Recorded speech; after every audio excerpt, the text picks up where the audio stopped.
Hello guys, कैसे हैं आप लोग। हम लोग इस लेक्चर में पढ़ेंगे इकाई सेल किसे कहते हैं। इकाई सेल, इसके पहले लेक्चर में हम पढ़े थे क्रिस्टल जालक क्या होता है। तो यह क्रिस्टल जालक है। तो क्रिस्टल जालक को हम जब देखते हैं तो क्या है, यह छोटी छोटी इकाइयों का बना होता है। क्रिस्टल जालक है। इसके पहले हम लोग इसकी संरचना का अध्ययन किए थे कि क्रिस्टल जालक क्या होता है।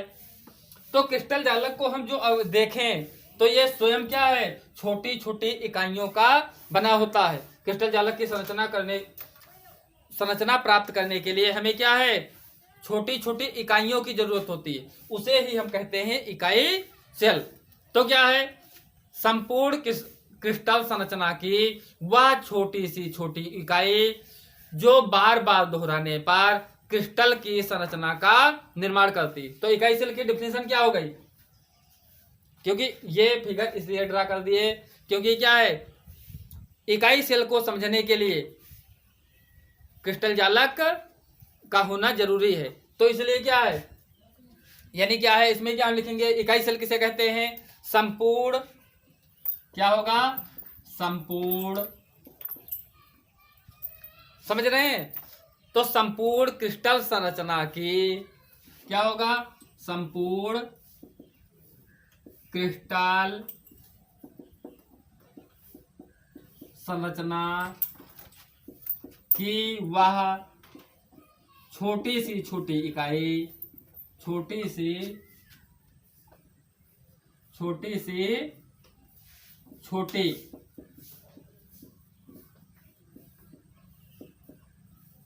संपूर्ण क्रिस्टल संरचना की वह छोटी, यानी जिससे क्रिस्टल ये बना है। तो संपूर्ण क्रिस्टल संरचना की वह छोटी सी छोटी इकाई जो बार बार दोहराने पर, जो बार बार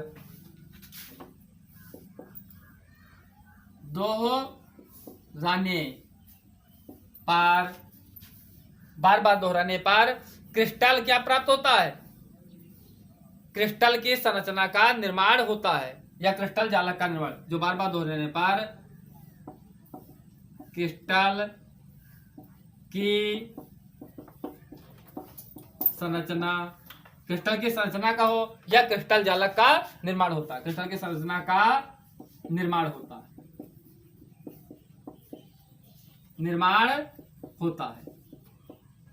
क्योंकि इस फिगर को ड्रा इसलिए किया गया क्योंकि क्या है, इसी से तो संपूर्ण क्या है, मान लिया क्रिस्टल जालक ये है, तो इसमें क्या है, इसकी वह छोटी से छोटी इकाई, जैसे मान लिया इसको हम क्या मान लें, ईंटों के चट्टे मान लें, चट्टा लगा होता है।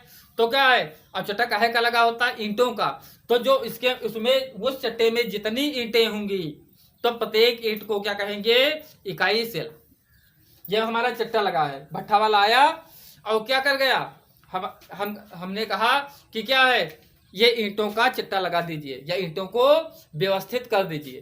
तो जो ईंटों को बार बार वो इकाई से ईंटों से व्यवस्थित कर रहा है, तो हमें क्या है, एक चट्टा प्राप्त हुआ। इसको हम क्या मान लिए, क्रिस्टल जालक।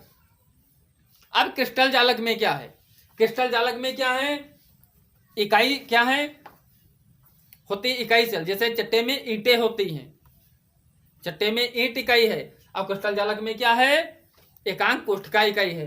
तो उसी प्रकार संपूर्ण क्रिस्टल संरचना की वह छोटी से छोटी इकाई जो बार बार दोहराने पर क्रिस्टल की संरचना का निर्माण होता है, इकाई सेल कहलाती है। तो क्या है, ये इकाई सेलों से बना है। अब इसको हम इरेज करते हैं, क्या है, इतना समझ गए। अब इसकी क्या है, इकाई सेल क्या है, पूरा ये जालक है। अब इकाई सेल को हम देखते हैं क्या होती है, क्योंकि ये इसलिए ड्रा किया गया कि क्या है, इकाई सेल बिना क्रिस्टल जालक के अच्छी तरीके समझ में नहीं आती।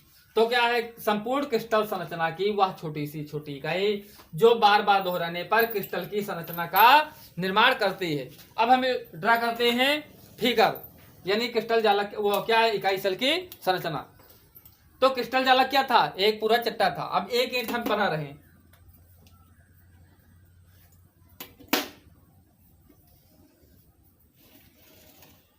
ये हो गया। तो क्या है, यानी पूरा हम चट्टा जो पढ़े थे तो उसकी क्या है, उसकी एक ईंट क्या कहलाती है? इकाई सेल। तो क्या हो गया? संपूर्ण क्रिस्टल संरचना के वह छोटी से छोटी इकाई जो बार बार दोहराने पर क्रिस्टल की संरचना का निर्माण होता है। क्रिस्टल की संरचना हम लोग पढ़े थे। तो ये क्या है? इकाई सेल। अब इसमें क्या होता है देखते हैं, इसमें क्या होता है। ये मान लिया इसका अल्फा बीटा गामा तीन कोण भी तो होंगे, चाहे इधर रखो चाहे उधर रखो। तो इसमें क्या होते हैं, अब इसमें क्या लिखेंगे?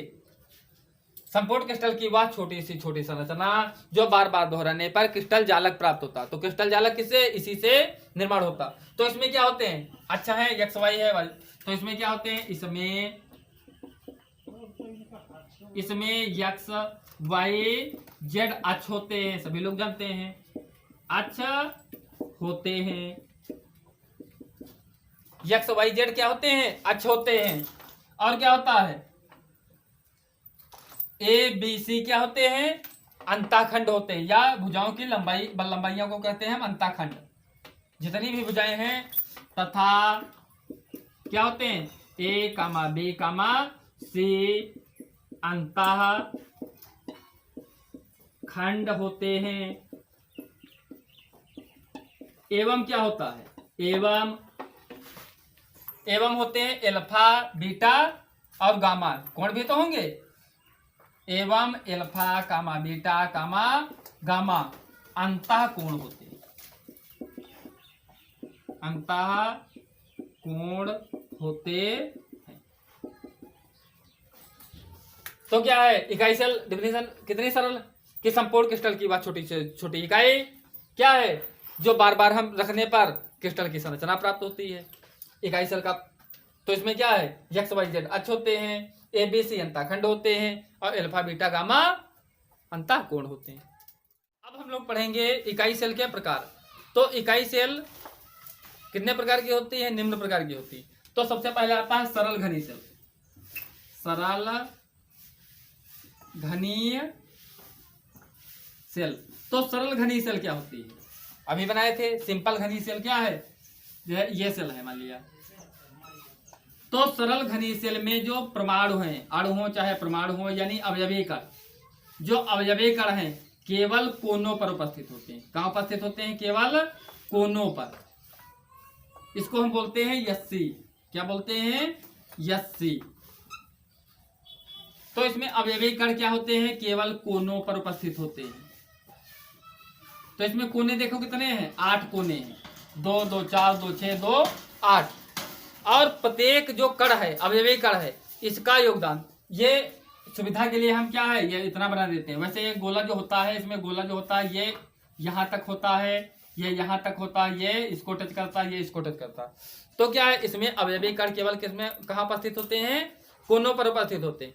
और प्रत्येक सेल का योगदान 1/8 होता है, क्योंकि 1/8 भाग प्रत्येक कण का अंदर है और बाकी क्या है? बाहर है।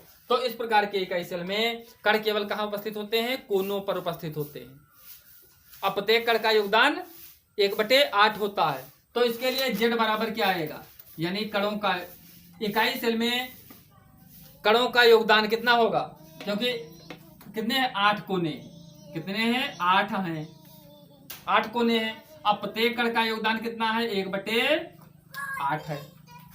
कोने कितने हैं? 8। तो 8 कण उपस्थित हैं। अब प्रत्येक का योगदान सेल में कितना है? 1/8। यानी प्रत्येक कण का 1/8 भाग सेल के अंदर है, बाकी सब शेष क्या होता है? बाहर। तो हम अंदर की बात करते हैं। तो कितना आया? 1। तो इसके लिए क्या आता है? जेड बराबर 1। यानी जब यस्सी आए तो क्या है? जेड बराबर 1। यानी क्या है? सरल घनीय सेल में कणों का कुल योगदान कैसा कितना होता? 1 होता। क्यों होता है? क्योंकि प्रत्येक कण का योगदान केवल 1/8 है। तो जब 8 है तो यही। दूसरा आता है फलक केंद्रीय। फलक केंद्रीय घनीय सेल। घनीय सेल, जो हम फलक केंद्रीय घनीय सेल की बात करें, इसको कहते हैं बीसीसी। क्या कहते हैं? बीसीसी। तो ये सेल क्या होते हैं? देखिए, इसमें कण कोनों पर स्थित होते हैं। इसमें कण कहाँ स्थित हैं? कोनों पर तो स्थित ही होते हैं। तथा क्या होते हैं, प्रत्येक फलक पर उपस्थित होते हैं। तो कण क्या है, उपस्थित कहाँ है, कोने पर ये उपस्थित हैं। तो कोनों पर उपस्थित हम क्या करते हैं, यानी कोनों पर उपस्थित कण कितने हैं, 8 कण हैं। तो क्या है, 8 गुणे 1/8 बराबर क्या है, कोनों पर योगदान वही 1 होता ही है। और क्या फलक पर उपस्थित होते हैं। और कोई घन है तो उसमें कितनी फलकें होती हैं, 8 फलकें होती हैं। देखो, एक ये फलक हो गई, एक ऊपर एक नीचे, एक दाएं 2 ये हो गई, 2 ये हो गई, अब एक ये ऊपर होगी, एक नीचे होगी। तो जो ये फलक पर उपस्थित होते हैं कण, इनका आधा गोला अंदर आधा गोला बाहर। तो फलक पर उपस्थित जो कण होते हैं उनका योगदान 1/2 होता है। और फलकें कितनी होती हैं, कोई हम घन ले लें तो उसमें फलकें कितनी होती हैं, फलकें कितनी होंगी, देखो एक आगे होगी पीछे होगी, 2 हो गई, ऊपर नीचे 2 2 2 4, और इधर उधर होंगी 6 हो जाएंगी। तो क्या हो जाएंगे, तो फलक पर उपस्थित कण का योगदान कितना होगा, फलकें 6 होती हैं और प्रत्येक का योगदान होता है 1/2, क्योंकि 1/2 भाग सेल के अंदर होता है। तो कितना आया, 3। तो कुल कण का योगदान कितना हो जाएगा, 3 1 4। तो जब एफसीसी है तो जेड बराबर हम क्या करेंगे, 4 करेंगे। जेड बराबर क्या हो जाएगा, 4। तीसरा आता है बीसीसी, यानी क्या हो जाएगा, अंतः केंद्रीय।